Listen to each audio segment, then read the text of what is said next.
kabila. Stories, I'm a fool for your love.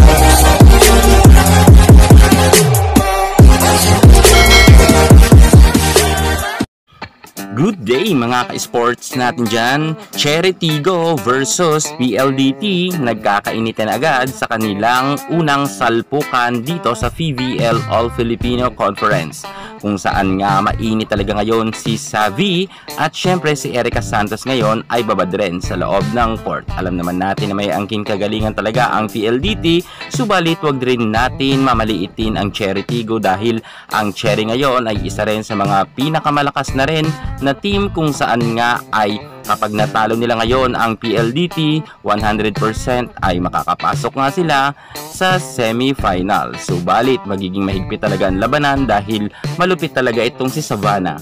First set pa lang ang labanan na ito, pero mainit na rin si Eyal Laure, kaya maganda ang laban at match na match ang dalawang team na ito. Samantalang maganda rin ang ipinapakitang galawan sa loob ng court ni Ara Galang at halos dikita naman ang kanilang score. Pero hindi talaga dito na pag nagpapaawat itong si Savannah Davison, kung saan ay pinupukpok niya talaga ng malalakas na spike, at dahil dyan, bago nga magtapos ang second technical timeout ay lamang nga sila ng 3 puntos. So ang Cherry ngayon ang naghahabol nga ng score.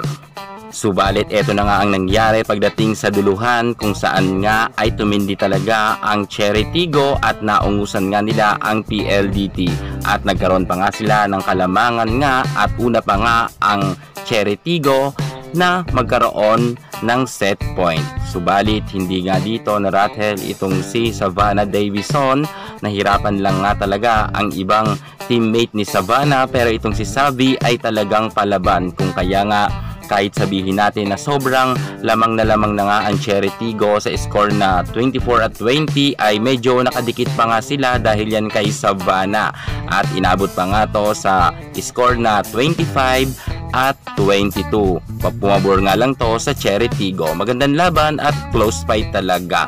Marami lang error ang nasabi nating PLDT, kung kaya nanalo nga ang Cherry Tigo. Abangan natin ang second set kung makaka-forma pa ba ang PLDT or matatalo nila ang Cherry. Yan ngayon ang ating abangan.